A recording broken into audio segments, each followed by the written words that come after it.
আজকে মখমালি হোমস্টেতে আমরা একদিন ছিলাম। তো এখানে আসার পর আমরা যে আশা করে এসছিলাম তার থেকে অনেক ভালো পেয়েছি।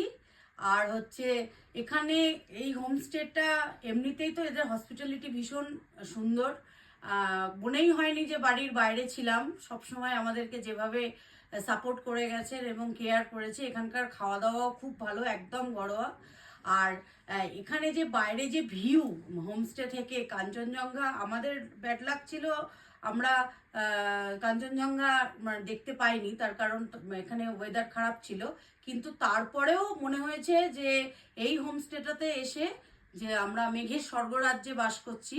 মেঘের ওপরে প্রচুর মেঘের আনাগোনা এবং পাহাড়ের মধ্যে খুব সুন্দর, ভাষায় প্রকাশ করতে পারবো না। ভীষণ ব্রড ভিউ, যে কোনো হোটেলের থেকে এই ভিউ পাওয়া যাবে না। তো আমি সবাইকে রিকোয়েস্ট করব যে তোমরা এসো। থাকতে হলে যদি সত্যি বাড়ির মতন একদম থাকতে পারো, ফ্যামিলিয়ার এনভায়রনমেন্ট চাও, তাহলে এখানে আসতে পারো, তোমাদের খুব ভালো লাগবে। দার্জিলিং এর সবথেকে বেস্ট ভিউ বোধহয় এখান থেকে। হ্যাঁ, দার্জিলিং এর বেস্ট ভিউ এখান থেকেই পেয়েছি এবং আমরা এরপর আবার সুযোগ সুবিধা হলে আমরা এখানেই আসবো। So thank you.